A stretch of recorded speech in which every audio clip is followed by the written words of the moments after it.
ሰላም ጤና ይስጥልኝ የስካይ ቋንቋ ቲዩብ ቤተሰቦች እንደምን አላችሁ? ዛሬ እንግሊዝኛ ለጀማሪዎች ክፍል 33ን ይዤላችሁ ቀርቤያለሁ። ትራንስፖርቴሽን ቮካቡላሪ ይሆናል ዛሬ የምንማረው። ትራንስፖርቴሽን ማለት መጓጓዣ ማለት ነው። ለመጓጓዣ የሚያገለግሉ የተለያዩ ተሽከርካሪዎች አሉ። እነዛን ቃላቶች ዛሬ እናያለን ማለት ነው። ያው እንደተለመደው እያንዳንዱ ቃል እኔ 3 ጊዜ ፕሮናውንስ አደርጋለሁ። ከዛ ደግሞ እናንተ እኔን ተከትላችሁ ያንን ቃል መድገም ይኖርባችኋል ማለት ነው። plane plane plane bus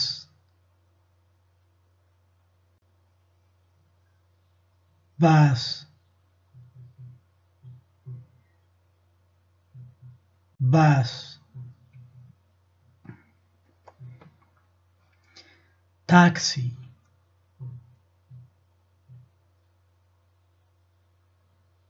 taxi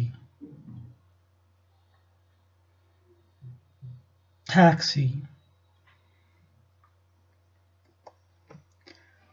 minibus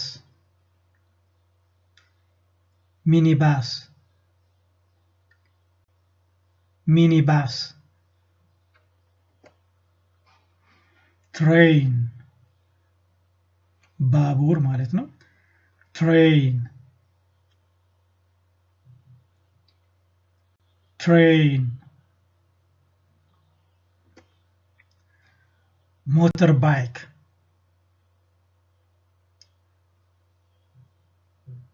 motorbike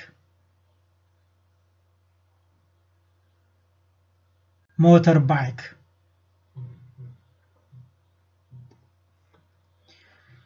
ship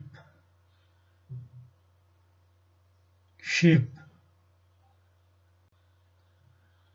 ship መርከብ ማለት ነው ship መርከብ ይሆናል ማለት ነው boat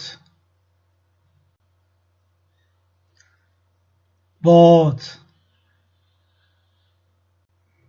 boat boat ደግሞ ጀልባ ማለት ነው ይሄኛው ጀልባና መርከብ ሁለቱም ውሃ ላይ ትራንስፖርት የሚሰጡ ቢሆንም እቺኛዋ ጀልባ በጣም ቀላል የሆነች ሲምፕል የሆነች ነገር ነች ትንሽ ሰዎችን የምትይዝ ነች እሷ ጀልባ ስትሆን ይሄኛው ደግሞ መርከብ የምንለው ደግሞ ውሃ ላይ ትራንስፖርት የሚሰጥ በጣም ግዙፍ የሆነና ብዙ ነገሮችን የያዘ የምንለው ይሆናል ማለት ነው ክፍል 33 ይህን ይመስል ነበር የትራንስፖርቴሽን ቮካቡላሪ ክፍል 34ን እነዚህን ቃላት አረፍተ ነገር እያስገባን ወደፊት የምናይ ይሆናል ለዛሬው